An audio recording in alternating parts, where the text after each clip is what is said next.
On continue et on termine même notre matinée avec un atelier e-sport avec France e-sport. Que peut apporter le e-sport à un club sportif? Donc on est parti ensemble pour 45 minutes. Ensuite, il y aura une pause déjeuner. Et cet après-midi, vous allez pouvoir assister au tremplin Invest sous le patronage du ministère des Sports et du ministère de l'Enseignement supérieur. Plusieurs startups vont venir pitcher devant vous leurs projets. Mais pour l'heure, on va s'attaquer au e-sport avec des intervenants de qualité. On accueille Stéphane Eutine.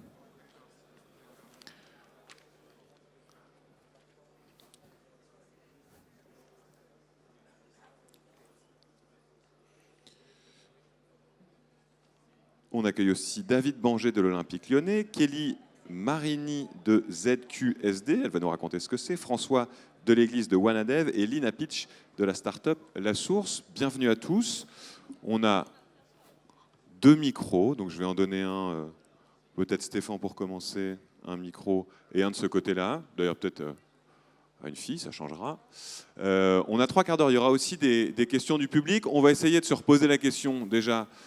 Qu'est-ce que c'est que le e-sport très rapidement, et puis ensuite on va voir comment ces deux pratiques peuvent se compléter, se concurrencer peut-être ou s'apporter des choses.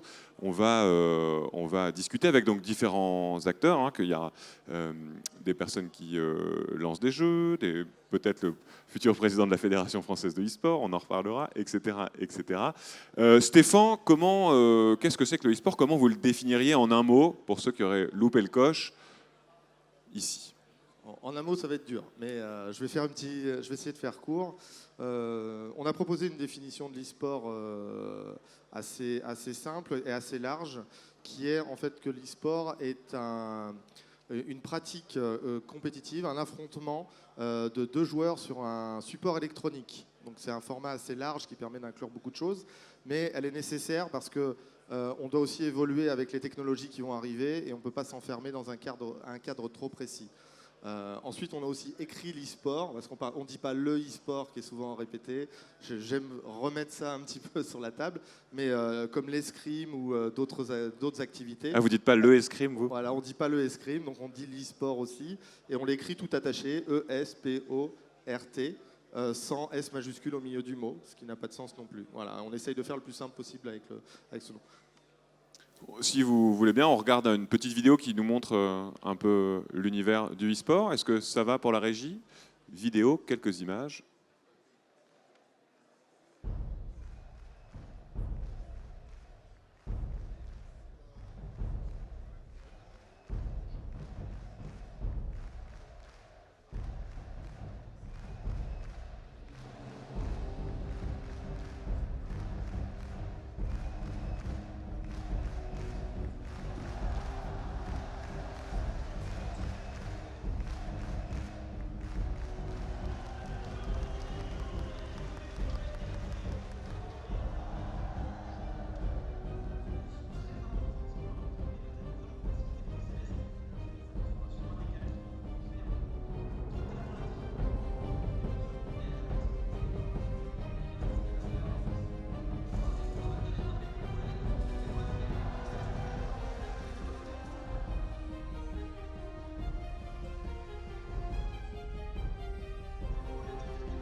Stéphane, est-ce que vous pouvez nous raconter ce que c'est que le LDLC? Alors LDLC, c'est un groupe de l'IT qui est un site e-commerce qui existe depuis plus de 20 ans en France. Et il y a 10 ans, on a fait le pari fou d'investir dans l'e-sport en termes de communication jusqu'à aboutir à une équipe professionnelle depuis 2016 qui est maintenant existe depuis 3 ans et a déjà remporté des compétitions mondiales. Donc on a été champion du monde sur l'équivalent de champion du monde sur Counter-Strike. On est champion de France sur League of Legends, voilà, sur différentes disciplines, puisque chaque jeu est une discipline dans l'e-sport. Et depuis, on a une équipe LDLC qui s'installe officiellement à Lyon pour essayer de devenir cette équipe professionnelle de Lyon, avec tout un écosystème qu'on va créer, le modèle associatif, l'e-sport études, puisqu'on a monté l'e-sport études avec la Tony Parker Academy, pour essayer d'avoir un e-sport responsable en parallèle de tout ce qu'on peut voir qui est un peu fou sur cet univers. Et donc le modèle économique du e-sport, c'est le même que le modèle économique du sport? C'est très proche, malgré certaines différences. On a quelques manques, notamment le modèle qu'on doit développer, la partie billetterie, la partie merchandising, il y a un travail à faire dessus pour les clubs. On n'a pas de stade, hein, on n'a pas d'aréna, donc il y a encore cette notion à réfléchir. On espère que dans le futur, on trouvera évidemment des solutions sur ce format. On n'a pas de droit télé, on n'a pas le droit média. Donc ça aussi, c'est un vrai sujet chez nous. Donc ça enlève beaucoup de pattes par rapport à un modèle économique. Mais ça va venir en fait. Voilà, on a espoir que dans certaines mesures, ces modèles viennent, mais ça ne veut pas dire qu'on n'a pas autre chose par contre, parce qu'on développe d'autres choses autour des clubs pour arriver à des modèles économiques cohérents. Alors, je vous propose tout de suite peut-être de donner la parole à David Banger, qui est de l'Olympique lyonnais, donc vrai club sportif a priori. Pourquoi vous avez développé votre activité de e-sport à côté? Qu'est-ce qui a été le moteur? Qu'est-ce que ça apporte éventuellement à votre club sportif? En fait, on s'est lancé en 2017. On a fait le constat en Europe, plusieurs clubs se lançaient dans l'e-sport. Donc, on a été un peu suiveurs sur le démarrage. Et après, on est rentré dans l'écosystème en analysant un peu ce qui se faisait. Et on s'est dit que ça nous permettait de répondre à deux objectifs un peu différents en France et à l'international. En France, plutôt d'atteindre une nouvelle cible, comme on peut l'avoir sur l'animation de nos réseaux sociaux et tous les outils de communication qu'on déploie. La rajeunir, en fait? Comment? Rajeunir la cible. Le public, ouais. On a à la télé, on a un public qui a plutôt 60 ans et on anime sur du Snapchat des jeunes ou même sur du TikTok demain, des jeunes qui ont plutôt 13-14 ans. Et là, il y a une communauté en fait qui a déjà un affect avec certains jeux qui sont dédiés au sport. Alors, c'est pas que du sport, hein, les sports, mais... Et pour le coup, il y avait un intérêt d'aller chercher cette cible pour évangéliser tout ce qu'on fait, pour les atteindre autour de la notoriété de la marque. Et à l'international, c'est un petit peu différent. C'est de la pure notoriété de marque, où finalement l'OL est très peu présent en termes de noto à l'international, et notamment en Chine, où on est présent. Et pour le coup, on a développé une section chinoise aussi dans cet objectif de gain de notoriété de la marque en Chine. Donc quand on pose la question que peut apporter le e-sport à un club sportif, déjà rajeunir sa cible, et puis aussi si on rajeunit ses pratiquants, j'imagine qu'après, est-ce qu'il y a un taux de transformation, comme on dit dans le milieu de l'entreprise? Est-ce que les personnes qui viennent pour faire du e-sport se transforment et vont jouer au foot ou comment vous appréhendez ces premiers chiffres depuis 2017? En fait, encore une fois, en France et en Chine, on n'a pas les mêmes métriques. Donc en France, on va regarder globalement la jointure en fait, entre notre cible qu'on avait déjà sur nos réseaux et la cible qu'on atteint sur la cible e-sport. Et à date, on n'a pas encore assez de volume pour pouvoir avoir des chiffres pertinents. Pareil sur le volet business, où finalement, on n'a pas une activité rentable sur la partie France.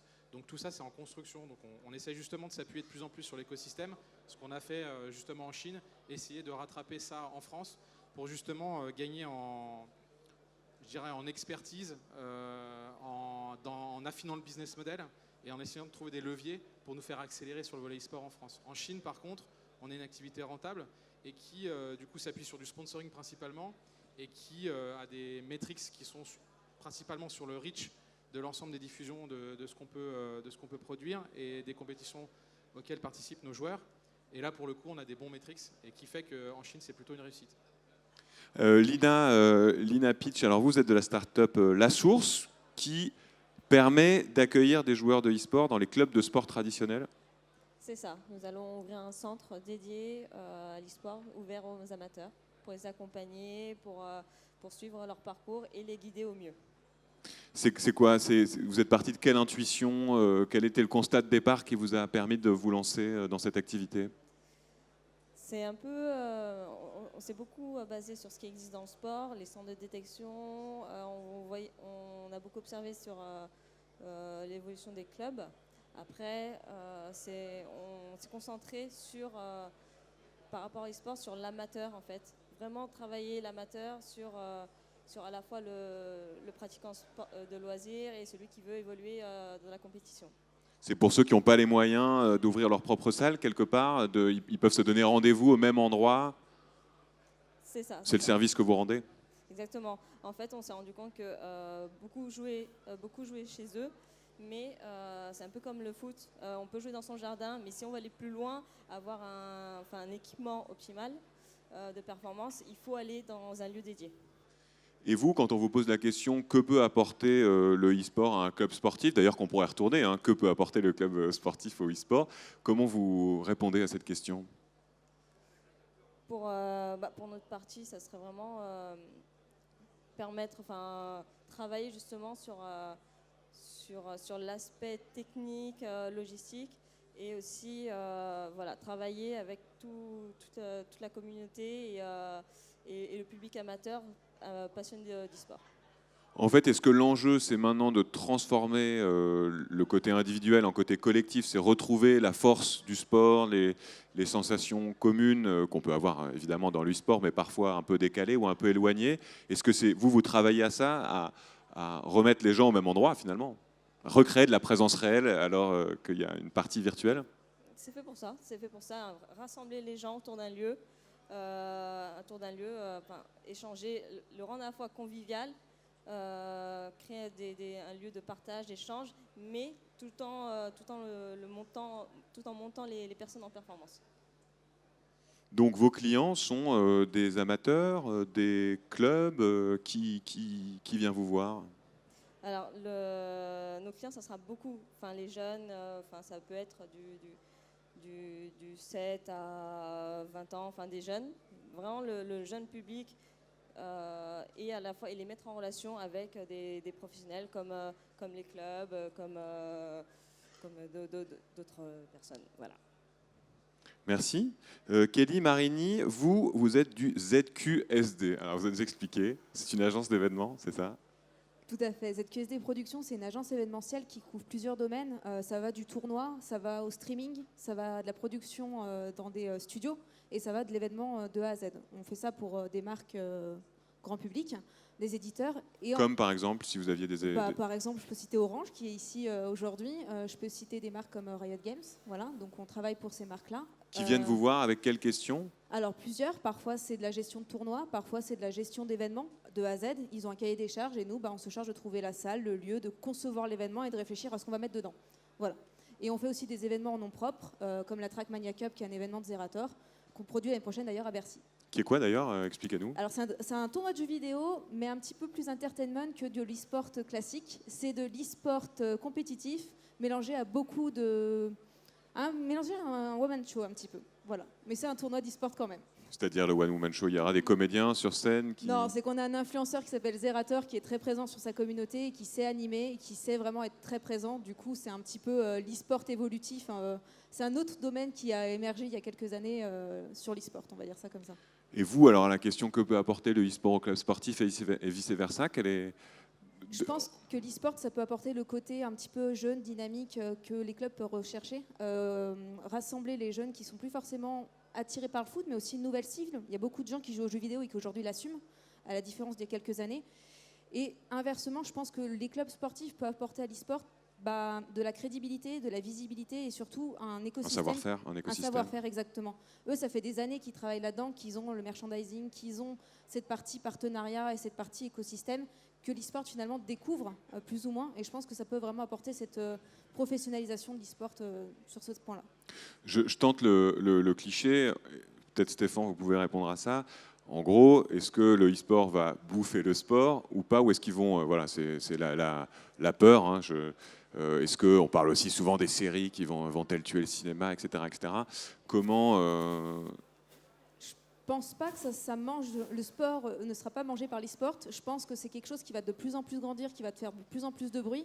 Après, je pense que c'est quand même deux publics différents. Quand on aime faire du sport, je vois pas pourquoi les gens arrêteraient d'aimer faire du sport. C'est complémentaire. C'est complémentaire. Et c'est pas parce que j'aime faire du sport que j'aime pas aussi jouer sur ma console et finalement faire partie d'un club de foot et aussi faire partie d'un club d'e-sport qui fait du foot à côté. Donc pour les clubs sportifs, c'est aussi potentiellement un moyen d'augmenter leur chiffre d'affaires, de varier leur proposition de valeur? Tout à fait, et de proposer aussi des nouvelles choses. Aujourd'hui, le digital, c'est de plus en plus présent et on a un peu plus de liberté en e-sport aujourd'hui qu'à la différence du sport qui est assez... on va dire déjà très construit. Là, on peut construire encore plein de choses et ces nouvelles visibilités qu'on peut s'offrir via Internet notamment. David, quelle discipline de e-sport vous choisissez? Comment vous choisissez? et comment vous communiquez pour inciter telle et telle personne à venir jouer? En fait, on a commencé tout naturellement dans l'écosystème du foot. Étant donné qu'on a un peu plus de 2 ans maintenant de recul, on s'est lancé sur FIFA en France et FIFA Online en Chine. On arrive à un stade où finalement en Chine, on arrive à bien gérer l'équipe à distance, et justement parce qu'on s'est appuyé sur l'écosystème local, avec Asian Horizon qui s'occupe de la gestion de l'équipe e-sportive, et puis avec un Edward Gaming qui nous permet d'avoir un volet marketing pour faire rayonner l'ensemble de l'activité. Donc je dirais qu'on est en train d'accélérer, mais de rester et de capitaliser sur notre savoir-faire et l'écosystème qu'on a créé là-bas. Et en France, justement, alors on est donc sur FIFA. Donc en Chine, on a entre 4 et 7 joueurs. Ça dépend en fait des compétitions. Parfois, on va prendre des joueurs étrangers de Chine et en prestations ponctuelles. Donc on a 4 joueurs, on va dire, fixes. Et en France, on va avoir 2 joueurs sur Xbox et sur PlayStation, et qui pour le coup sont gérés en interne à l'OL. Et on a vocation à... Qui sont des joueurs professionnels. Qui sont des joueurs professionnels, qui sont payés par l'OL, qui ont des contrats un peu du même ordre que nos joueurs professionnels sportifs, encadrés justement par un agrément qu'on a depuis 2017 maintenant, et que vous avez également à LDLC, qui nous permet entre autres notamment de pouvoir renouveler plusieurs fois un CDD pour justement encadrer le joueur dans sa continuité au sein du club l'OL. Et donc l'objectif pour nous, c'est évidemment d'accélérer en France, là où justement on n'est pas encore au niveau du business attendu, et où on a une équipe encore fragile avec 2 joueurs uniquement. Et justement, on a identifié des points de faiblesse qu'on va travailler. Donc c'est justement la gestion de l'équipe e-sportive, c'est l'accélération sur le business, quels sont les freins. Donc les freins, c'est entre autres parce qu'on est sur un jeu console et qu'on n'est pas multijeu. C'est aussi se dire que multijeu, c'est quand on joue sans interface de la console. Une activité multijeu, c'est-à-dire que ne pas être uniquement sur FIFA, mais de pouvoir diversifier aussi l'approche. Donc ça, c'est une réflexion que vous avez, c'est-à-dire vous quitteriez le foot virtuel pour aller vers d'autres types de sports. Pas forcément le quitter, mais prolonger l'expérience. Oui, seulement en tout cas en exclusivité. Depuis le début, on regarde, on observe, sauf qu'on n'était pas encore mature, on ne connaissait pas encore l'écosystème. On a grandi finalement, comme tous les clubs, en s'inspirant un peu des initiatives comme les gens qui sont autour de la table, qui sont professionnels et experts de l'e-sport. Et pour le coup, c'est des gens avec qui on échange de temps en temps et parfois un peu plus intensément parce qu'on se rencontre sur la scène e-sportive. Et pour le coup, nous, on grandit dans cet écosystème et on se rend compte aussi des points de faiblesse qu'on a. Et donc ça reste la gestion de l'équipe e-sportive, ça reste aussi, je dirais, la partie pure tech, accompagnement, coach, analyste dans l'ensemble des compétitions auxquelles les joueurs sont confrontés. Donc ça, c'est aussi un axe de réflexion qu'on a. Et puis, le business fait qu'on est obligé, alors en Chine c'est beaucoup plus avancé, beaucoup plus développé, donc c'était plus facile pour nous de trouver des sponsors et de s'appuyer sur Edward Gaming. C'est pour ça qu'on a eu 3 sponsors qui nous ont permis d'être rentables. Mais en France, effectivement, d'avoir juste 2 joueurs sur FIFA, ça reste compliqué, donc que ce soit opérationnellement ou en développement de business. Je vous propose de regarder quelques images d'ailleurs de votre équipe, si on peut envoyer la vidéo, chère Régie.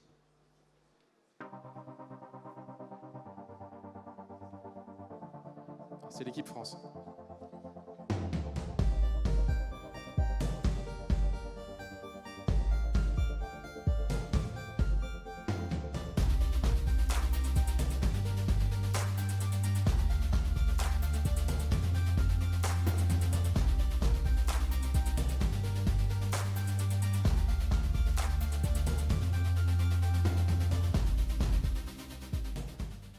Ce qui est intéressant dans cette vidéo, c'est qu'on voit bien que la culture, le maillot, le stade, enfin tout est convoqué quoi, en fait, du sport traditionnel pour faire du e-sport. Donc vous, c'est intéressant.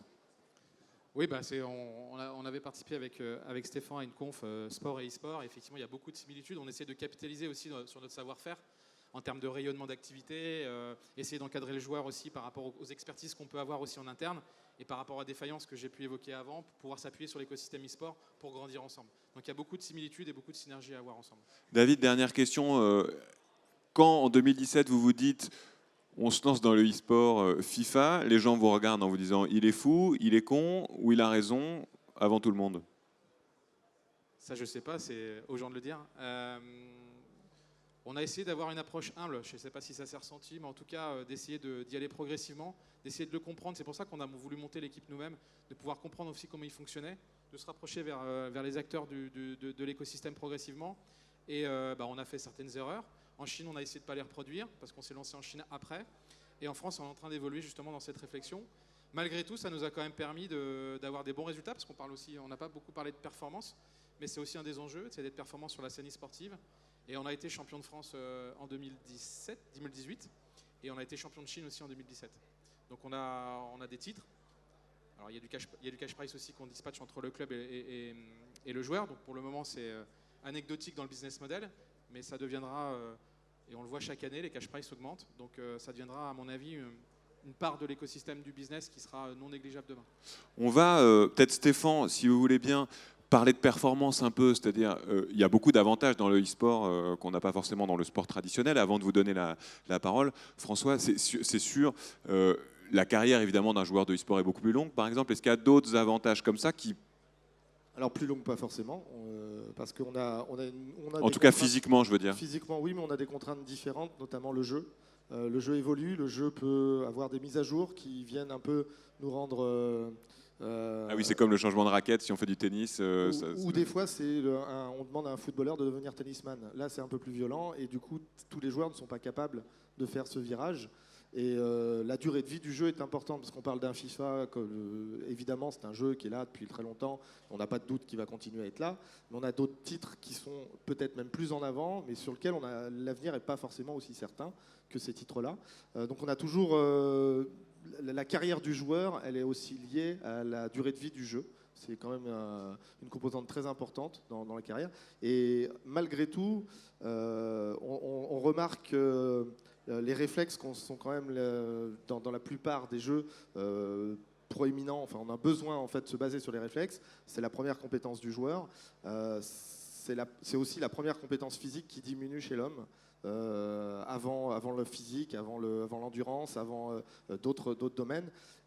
Et donc, on pallie par l'expérience quand on est un joueur d'e-sport professionnel, mais au bout d'un moment, ça ne suffit pas. Les petits jeunes qui arrivent, voilà, ils commencent à nous supplanter un peu. Donc, la durée de vie, on l'allonge, elle s'allonge d'année en année, mais passer 30 ans, c'est déjà beau de continuer d'avoir une carrière dans l'e-sport. Et comment l'entraînement... Pardon ? En tant que joueur, me dit. Est-ce qu'il y a une différence entre joueurs hommes et femmes ? Hommes et femmes. Est-ce que c'est des compétitions... Moi, j'y connais rien. Est-ce que c'est des compétitions mixtes, par exemple ? Alors, il n'y a aucune différence entre hommes et femmes. On veut beaucoup séparer les hommes et les femmes en e-sport, mais à la différence du sport, on n'est pas sur des notions physiques, on est sur des notions intellectuelles. C'est juste qu'à la différence, comme le sport, il y a très peu de femmes qui jouent aux jeux vidéo. Donc celles qui percent, elles sont très faibles. En fait, c'est juste le pourcentage hommes-femmes qui fait qu'il y a moins de femmes que d'hommes. Mais sinon, pas besoin de les séparer, ils peuvent jouer ensemble. Toutes les compétitions sont mixtes. D'accord. Mais malheureusement, au haut niveau, comme on a une proportion à la base des joueurs et des joueuses donc, qui est très minime, qui est minimisée chez les femmes, plus on monte dans la compétition, c'est comme dans le sport, on a la mixité qui se déséquilibre. Du coup, arrivé à très haut niveau, on a très peu de joueuses professionnelles. Donc pour l'instant, que peut apporter le e-sport au sport traditionnel ? En tout cas, pas une féminisation de son public pour l'instant. La mixité, c'est aussi un travail un combat qu'on doit mener. La gestion de l'entraînement du e-sport, est-ce qu'elle se considère comment est-ce qu'on s'entraîne ? Est-ce qu'on s'entraîne avec des coachs ? Est-ce qu'on a besoin à un moment d'être ensemble pour pouvoir jouer mieux, plus tactique ?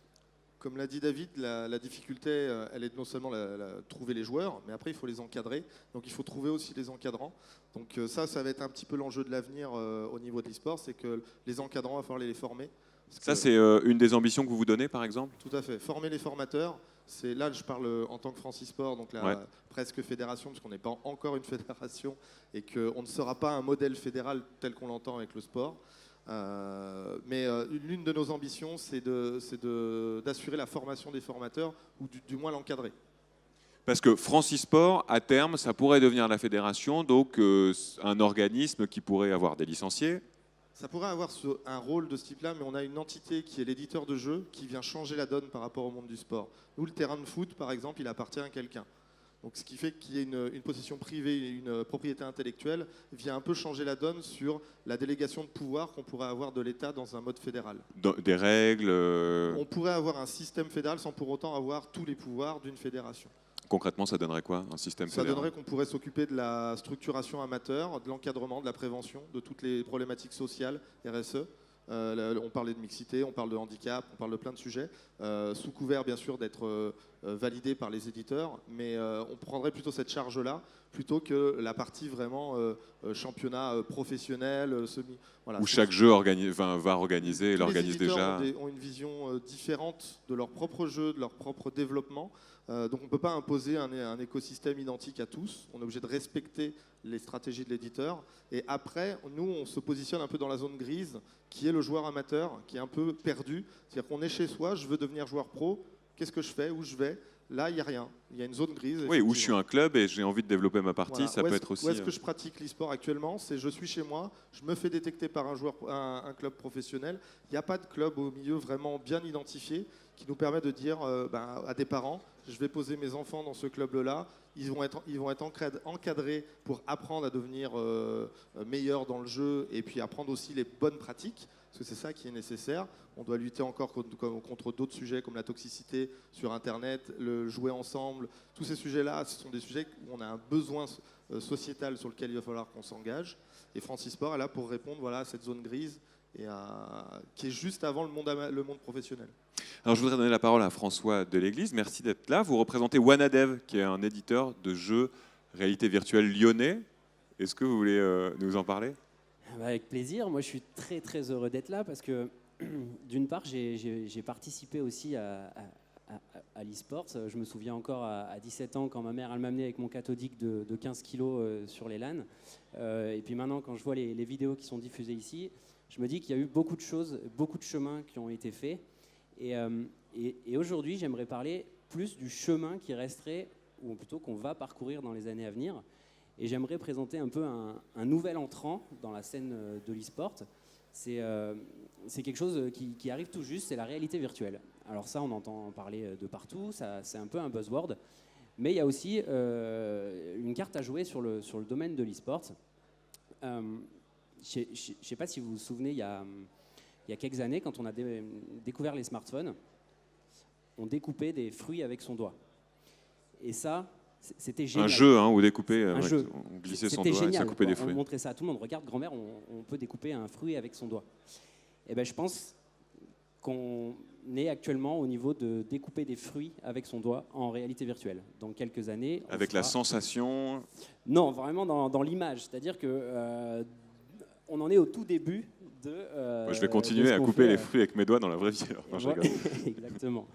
Ce que je voulais dire, c'est que actuellement, il y a beaucoup de recherches pour essayer d'augmenter cette sensation d'immersion grâce à la réalité virtuelle. On joue aujourd'hui énormément sur ce qui est de la vue, parce que c'est facile à créer une image en temps réel dans un casque. Mais si on prend la définition première de la réalité virtuelle, ben en fait, on génère artificiellement, informatiquement, un environnement dans lequel on met un utilisateur dans lequel il peut agir.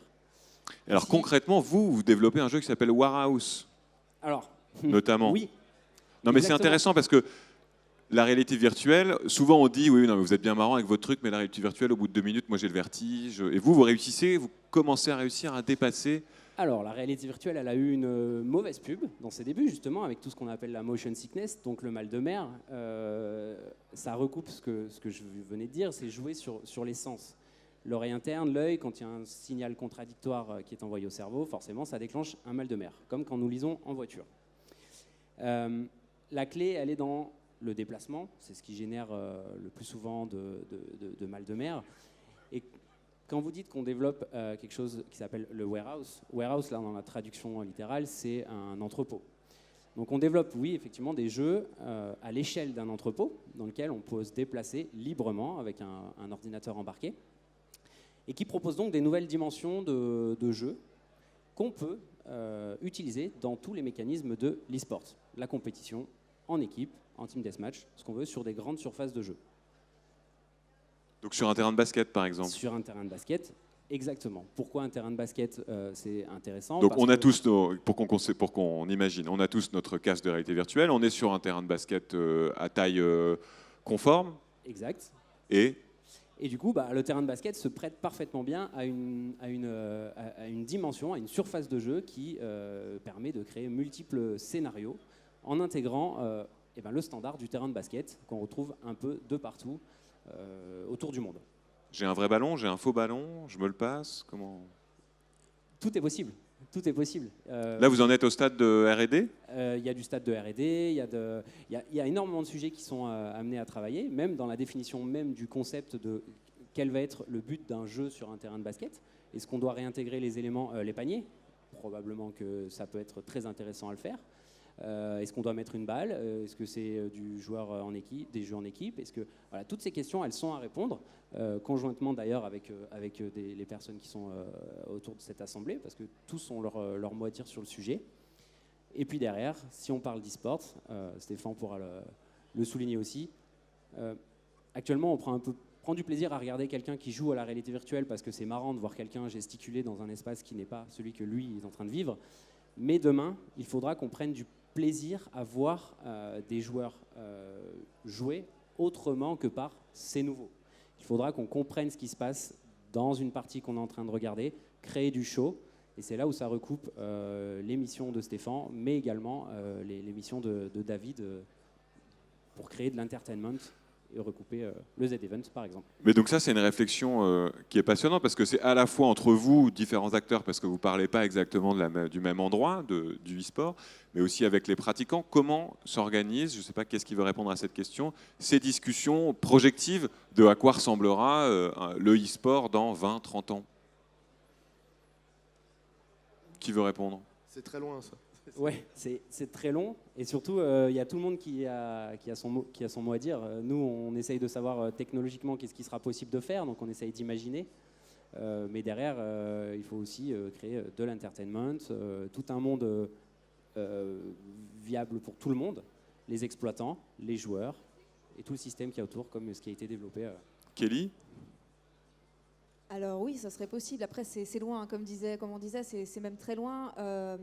Au-delà Et de vous, ça, cette idée d'entrepôt, des joueurs qui bougent vraiment, mais dans une réalité qui n'est pas exactement celle qu'on voit, ou dans une double réalité où on pourrait faire, nous je dirais, spectateurs, le pourquoi pas, montage? le spectacle se prêtera toujours à tout, j'ai envie de dire. Donc s'il y a des jeux qui sortent et qui attirent du monde, parce que l'entertainment, c'est toujours, on va dire, la partie spectacle, elle vient quand le jeu il a quand même une force, on va dire. Hein, quand on voit League of Legends, par exemple, il y a beaucoup de gens qui regardent. Donc là, c'est pareil. Il faut avoir des gens qui regardent. Il faut que le jeu s'y prête bien.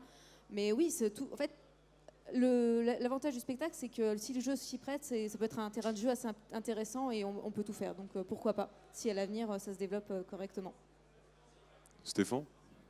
On parlait d'expérience spectateur, c'est la clé en fait de développement, c'est la clé de la réussite de l'e-sport. Pourquoi l'e-sport s'est développé? Parce que on a inventé ou on a apporté une expérience spectateur qui a mis une autre dimension au jeu vidéo, et c'est là-dessus qu'on capitalise dans toutes les solutions. Parce que autant le pratiquant, bah oui, il s'éclate, il s'amuse, mais autant le spectateur, c'est lui qui demain amène l'économie en fait sur le produit. S'il n'y a pas de spectateur, il n'y aura pas d'e-sport, une réussite dans l'e-sport. Donc en fait, le pratiquant, enfin le client, quoi, c'est le spectateur. C'est comme ça. D'ailleurs, vous utilisez le mot spectacle. C'est comme ça qu'on réfléchit au e-sport. La composante spectacle est majeure. Et après, si je dois me projeter, et pour pas être schizophrène, quand même prendre ma casquette de fédération, qui n'est pas encore une fédération, mais ce modèle un petit peu de structuration, pour moi, l'avenir, je le vois avec des clubs partout dans toutes les villes, qui seront structurés. Multi-jeux? Multi-jeux, parce que de toute façon, il faut évoluer avec son temps, les jeux vont tourner, donc il ne faut pas les fermer à des jeux. Ça sera des lieux de pratique avec des associations qui investiront ces lieux et une structuration qui permettra d'avoir des modèles compétitifs où les clubs pourront s'affronter les uns contre les autres. On a la chance de ne pas avoir besoin de se déplacer tout le temps pour faire un affrontement entre les joueurs.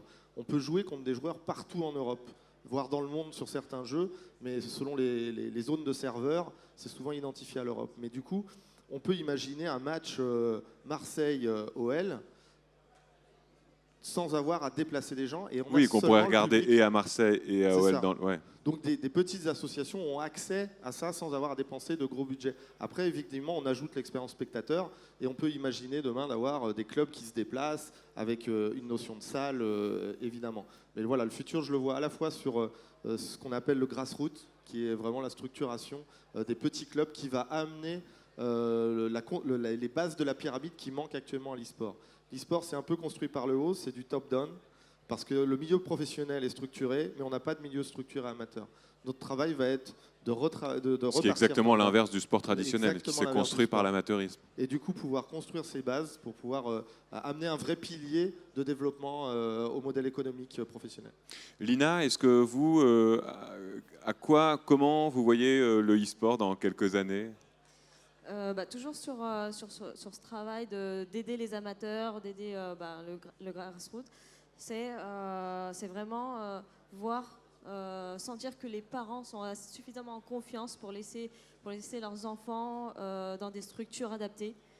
C'est vraiment sentir que à la fois l'éducation soit plus ouverte, c'est sentir que voilà, c'est vraiment avoir cette confiance des acteurs qui sont curieux de l'e-sport. Est-ce que Stéphane voulait ajouter quelque chose? Juste un dernier petit mot, on en parlait en rigolant il y a 2 minutes. L'e-sport. On a beau, tu vois, on a parlé de l'e-sport et c'est vrai qu'on a toujours tous tendance à dire le e-sport. Ouais. Et on éduque encore. Je le dis moi, Oui. le Mais e-sport. parce l'e-sport. qu'on le dit mécaniquement, hein, et même nous, de temps en temps, on dit le e-sport parce que les gens le disent le e-sport populairement, mais en France. Ok. Et, il faut se forcer à bien dire l'e-sport. C'est important en fait pour nos communautés. C'est pour ça qu'on le rappelle. Non, Parce vous que faites nos bien. communautés sont très critiques sur ce sujet-là. Quelqu'un qui va dire Oui, le moi, Internet, je ça marche parle pas. de Ouais. e-sport ou du e-sport va automatiquement se mettre en marge des communautés, ce qui est un peu dommage. Si on veut investir les communautés, les engager, Comprendre les il faut- codes. Voilà, il faut comprendre les codes. Est-ce qu'il y a des questions du public? Oui. Alors, est-ce que je peux vous prendre ça? Toc. Merci. Alors, bonjour. J'avais une question un peu pour vous tous, vous qui travaillez dans tout le domaine de l'e-sport en général. En France, on a vu qu'au niveau des contrats pour les joueurs, la reconnaissance, ça évolue avec France e-sport, vous êtes le président. Mais est-ce que vous trouvez que ça évolue assez vite? Est-ce que la situation pour les joueurs, c'est encore trop précaire? Est-ce qu'on pourrait avoir des améliorations dans le futur? Est-ce qu'il y en a déjà? En tant que structure, même pour vous, est-ce que c'est difficile cette situation actuelle où on est obligé parfois de passer par du sponsoring pour pouvoir payer les joueurs, dans certains cas, et du coup pas pouvoir le faire comme dans un sport traditionnel classique? Stéphane. On est au début, donc évidemment, on a une pelle et une pioche et on creuse. On est dans le pays où tout avance très vite, c'est bien connu, la France. Donc on travaille avec les outils qu'on a. Mais ce qui est surtout intéressant, donc nous, ça fait des années qu'on est là. Il y a 10 ans, on parlait de l'e-sport d'une certaine manière. Depuis 2-3 ans, ça a totalement changé. Avant, je donne toujours une petite anecdote. On est allé voir le monde du sport la première fois, alors, en voulant leur expliquer ce qu'était l'e-sport. Et le rendez-vous qu'on a eu, la réponse qu'on a eue, elle était assez rapide. On nous a dit, c'est très bien ce que vous faites, c'est formidable comme activité, l'e-sport, c'est génial. Mais si vous pouviez enlever le mot sport du sport, ça nous arrangerait. Voilà, ça c'était le point de départ qu'on a eu de la rencontre avec le ministère des Sports. On a compris ce message, parce qu'en fait, le mot sport nous dessert au final plus qu'autre chose, puisqu'on ne veut pas être reconnu comme un sport, mais que c'est un mot qui est international, on ne peut plus le changer. Donc on doit vivre avec. Mais maintenant, quand on va avoir la direction du sport, on travaille avec eux. On a des assises de l'e-sport qui ont été organisées avec la direction du sport, donc le ministère des Sports, avec la DGE. On travaille avec le CNOSF, on travaille avec des instances sportives pour comprendre comment l'e-sport va demain alimenter le sport. Parce qu'il y a plusieurs sujets sur la partie des clubs de sport. C'est je veux rajeunir mon audience et je veux animer ma communauté. Voilà. Et sur ces deux outils-là, l'e-sport peut être utilisé. Pour nous, l'e-sport, c'est un outil mal utilisé. On aura des excès, il mènera des mauvaises choses comme n'importe quelle activité, mais bien utilisé, il peut être un très bon support. Est-ce qu'il y a une autre question? Monsieur. Oui, bonjour. Vous avez évoqué que c'était quand même les éditeurs qui géraient un petit peu en fonction du jeu qu'ils allaient proposer. Comment on peut se positionner avec des éditeurs de jeux qui proposent des compétitions ou des jeux du style Fortnite où la cible c'est 9-13 ans et de parler d'accompagnement, enfin vous parlez de rajeunissement entre guillemets de spectateurs vis-à-vis des clubs sportifs, mais du 9-13 ans, on ne peut pas faire des joueurs professionnels à 9 ans. Et c'est un petit peu c'est problématique sur du FIFA. Bon, c'est un peu plus facile, quoi, mais comment on peut positionner entre guillemets le e-sport comme sport professionnel avec des éditeurs qui essayent de plus en plus de rajeunir, de capter un public beaucoup plus jeune, de plus en plus jeune, et de leur dire vous pouvez devenir e-gamers quand on a 9 ou 10 ans. Est-ce que c'est des questionnements qui ne sont pas, enfin, entre guillemets, qu'une fédération peut-être internationale Antinomique. sur lequel pourrait se positionner en disant le e-sport c'est pas avant 16 ans, alors que les éditeurs essayent de capter de plus en plus de Est-ce qu'on va vers une régulation et comment est-ce que c'est pas obligatoire. C'est le travail qu'on veut mener avec France eSport, justement. C'est que, évidemment, pour nous, on ne peut pas être professionnel avant un certain âge. Et pour moi, la barrière, c'est 16 ans.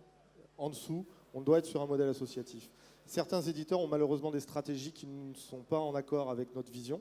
On a beaucoup d'éditeurs, heureusement, qui en ont une, mais vous avez cité Epic Games. Epic Games, voilà, qui a une vision particulière de dire que n'importe quel joueur du fond de sa chambre peut devenir millionnaire en 3 mois. Ce n'est pas du tout la vision qu'on a, nous, puisqu'on ne peut pas parler de professionnalisation en vendant du rêve. Voilà, tout simplement. Donc vous ne verrez pas de club professionnel vraiment lancer un format long terme sur un jeu comme Fortnite. On part plutôt sur un format spectacle, sur ce type de jeu, où on va apprendre à ces jeunes joueurs, et quand je dis jeunes joueurs, on parle de 16 ans, hein, on ne parle pas de plus jeunes, on va leur apprendre plutôt à gérer la partie spectacle, où là, oui, on conçoit qu'il y a un apport sur lequel on peut évoluer. Je tire une sonnette d'alarme aussi, c'est celle que vous tirez, je pense, indirectement. Je reçois des mails continuellement, début d'année, c'était tous les jours, de parents qui déscolarisaient leurs enfants à partir de 11-12 ans pour venir, parce qu'ils ont fait 2 top 1 à Fortnite. Des top 1, ça veut dire qu'il a gagné une fois un match. Et notre première réaction, c'était évidemment ramener-le tout de suite à l'école. Ça n'a aucun intérêt. Top 1, il sera top 1 aujourd'hui, dans 3 jours, il sera top 50. L'urgence, elle est effectivement aussi d'éduquer les parents, et pas que les enfants, sur le sujet de l'e-sport, pour qu'ils comprennent quelle est la voie, est-ce qu'il y a une voie justement de professionnalisation? Si oui, ben, l'emprunter, et sinon rester sur un format scolaire standard. Merci. Est-ce qu'il y a une dernière question? Deux peut-être, monsieur. Bonjour. Moi, je voulais vous parler justement de diversité de sources de revenus. Aujourd'hui, on va avoir les cash price. On a aussi l'audience. Aujourd'hui, en France, on a Twitch qui est génial, qui nous permet d'avoir une belle audience. Il y a Mixer qui vient d'arriver avec ce qu'on a vu, Ninja, etc. Moi, ce que je voulais vous demander, c'est vous, au niveau de votre image, au niveau de la répercussion marketing et commerciale, comment vous allez pouvoir, est-ce que les deux acteurs, vous allez pouvoir aussi intégrer Mixer dans votre stratégie ou vous êtes encore Twitch dépendant sur tout ce qui va être visibilité? Oui. Alors, la visibilité, on parle souvent des si je me déplace sur telle ou telle chaîne, est-ce que ça va changer quelque chose? J'ai envie de dire que si on a une communauté qui est très présente, un influenceur, s'il bouge de chaîne, sa communauté va le suivre. On n'est pas vraiment dépendant de Twitch ou de notre... voilà. Par contre, si tout le on monde commence, est sur Twitch quand même. Tout le monde va sur Twitch. Si on veut se lancer, qu'on commence, là, on est obligé d'aller sur Twitch parce que tous les gens sont dessus. Donc, je dirais qu'on est encore un peu dépendant, mais je pense qu'au fur et à mesure, avec les nouvelles plateformes, si elles se développent, on va avoir de plus en plus de visibilité. Et si un jour la télé propose du contenu, pourquoi pas? Alors télé peut-être sur le web ou des choses comme ça, on peut peut-être imaginer que les gens vont se déplacer. Mais pourquoi pas dans pourquoi quelques pas années à 20h, 20h50 sur TF1, j'en sais rien moi. Malgré tout, il faut savoir que quand même le public qui aime le jeu vidéo a l'habitude d'aller sur Internet et d'aller sur Twitch. Après, voilà, ça va dépendre de notre stratégie. Est-ce qu'on a un nouvel événement, on veut de la visibilité? Bah oui, on va aller plus facilement sur Twitch. Par contre, si on est quelqu'un d'établi et que finalement on en a marre de Twitch et qu'on a envie d'aller sur n'importe quelle autre plateforme, on a vu avec Ninja, ça n'a pas forcément changé sa vie et ça va bien pour lui. Il y avait une question ici, monsieur. Bonjour, je m'appelle Théophile Monnier et je m'occupe d'une plateforme en ligne qui s'appelle eSport Management. En fait, je voudrais rebondir sur ce que disait Stéphane. Nous, on organise des tournois, on permet à des jeunes amateurs de progresser vers l'univers du pro gaming. On est avant tout un agrégateur de données. Et en fait, en échangeant avec France eSport tout récemment, en l'occurrence avec Cédric Dufoy, avec qui j'ai déjeuné hier, j'ai proposé qu'on mette en place un moyen pour les jeunes d'extraire des données de jeu sur leur parcours qu'ils font en ligne avec leurs camarades, de labelliser cette extraction et de pouvoir la présenter aux parents pour justifier le temps qu'ils passent auprès dans les jeux. Je pense que souvent les parents vont surveiller leurs enfants, mais il faudrait qu'on arrive à former les jeunes enfants et les jeunes programmeurs à éduquer leurs parents. Et pour ça, j'aimerais qu'on mette en place avec France eSport une forme de label en ayant leur parcours, leur évolution, leur potentiel de gain, leur potentiel de performance selon les jeux, et qu'on fasse ça en partenariat avec le ministère, pour quelque part légitimer le temps qui est passé par des jeunes joueurs et que les parents et les enfants aient un projet en commun et qu'effectivement il n'y ait pas d'errement. Partageable, encore une fois, rendre réel avec... Voilà, pour que le jeune joueur puisse appeler ses parents et dire ben, regarde, là je joue depuis 3 mois sur une plateforme avec un label et je peux faire tel gain, et non, je ne deviendrai peut-être pas top 1 monde, mais je peux espérer avoir tel gain, donc laisse-moi jouer un certain nombre d'heures. Donc ça, c'est une proposition que j'aimerais faire à Francisport, sachant que je suis très séduit par le projet de Francisport, qui est vraiment une association très importante et très active en France pour aider à la pratique de l'e-sport dans des formes et dans des normes qui soient acceptables par les parents et par l'administration et le gouvernement. Merci. Merci. Est-ce que chacun d'entre vous avez une dernière remarque, une frustration, le mot de la fin, David? Il m'a envoyé la patate chaude. Non, mais vous avez le droit de... Non, mais je voudrais peut-être juste conclure sur la dimension spectacle. C'est vrai que dans le sport, on a plutôt commencé par le offline et c'est devenu vraiment du online. Et on voit sur les droits télé maintenant, il y a de plus en plus de online, avec de l'OTT qui se développe de plus en plus. Et sur l'e-sport, ça a plutôt commencé sur le online et la dimension spectacle dans des salles de spectacle. On l'a vu au Palais des Sports, on l'a vu à l'Accor Hotel Arena, surtout sur la dimension League of Legends. C'est aussi un peu l'avenir de l'e-sport. Donc il faut travailler cette dimension spectacle. Il va falloir qu'on puisse accueillir ces spectacles en France, dans des stades, on va dire, adaptés. Donc c'est entre autres pour ça qu'à l'OL, nous, on va créer une arena à côté du stade qui sera d'ici 2023 construite et qui permettra d'accueillir des événements e-sport. Combien de places, par exemple? Entre 12 et 16 000. Ah oui. C'est pas par exemple, et l'OL, c'est combien? C'est un peu moins de 60 000. D'accord. Donc cette arena nous permettra d'accueillir tout un tas d'événements culturels, sportifs, etc. Mais on est en train d'écrire le cahier des charges, et dans ce cahier des charges, il y a l'accueil d'événements e-sport. Donc c'est une volonté aussi de notre part de pouvoir avoir un lieu pour pouvoir accueillir les grandes compétitions mondiales dans une enceinte dédiée à l'e-sport. Donc ça, la dimension spectacle, elle vient progressivement. On le voit, je crois, au Palais des Sports, ça doit regrouper à peu près 3 ou 4 000 personnes de mémoire, je crois, pour regarder du LOL. À l'Accor Hotel Arena, c'était, je pense, un beau spectacle également. Et j'en oublie, mais voilà, c'est la dimension qui va arriver. Avec l'idée de penser un stade adaptable aux différents jeux qui vont succéder, qui vont mourir, qui vont renaître. C'est pour ça qu'on s'appuie et qu'on va s'appuyer encore plus sur les spécialistes de l'e-sport pour comprendre les enjeux technologiques, les enjeux techniques et de mise en place d'un spectacle autour d'un événement e-sport. Avec Wanadev, pourquoi pas. Est-ce qu'il y a une frustration, quelque chose que vous voulez ajouter pour conclure? Non, c'est pas une frustration, c'est plutôt une crainte que j'entends des fois, ou pas une crainte, mais une remarque, et on me demande, tu penses que la réalité virtuelle, ça va remplacer les écrans sur les ordinateurs, l'e-sport et tout? Moi, je pense pas. Je pense pas que l'e-sport de demain soit uniquement en réalité virtuelle, mais je pense que la réalité virtuelle fera partie de l'e-sport. Donc ça, c'est ma vision, si je devais donner l'avis sur les choses que je connais mieux. Eh ben, merci à chacun d'entre vous. On vous propose d'aller rencontrer toutes ces personnes au gré du festival aujourd'hui. On se retrouve ici à 14h. C'est le Tremplin Invest. 10 à 15 startups du sport à fort potentiel et en besoin de financement vont venir pitcher leurs projets à partir de 14h. Donc ici, on vous souhaite une bonne pause déjeuner. On vous encourage à aller jouer, à aller visiter les différents stands de notre lab. Bon festival à tous et bon après-midi.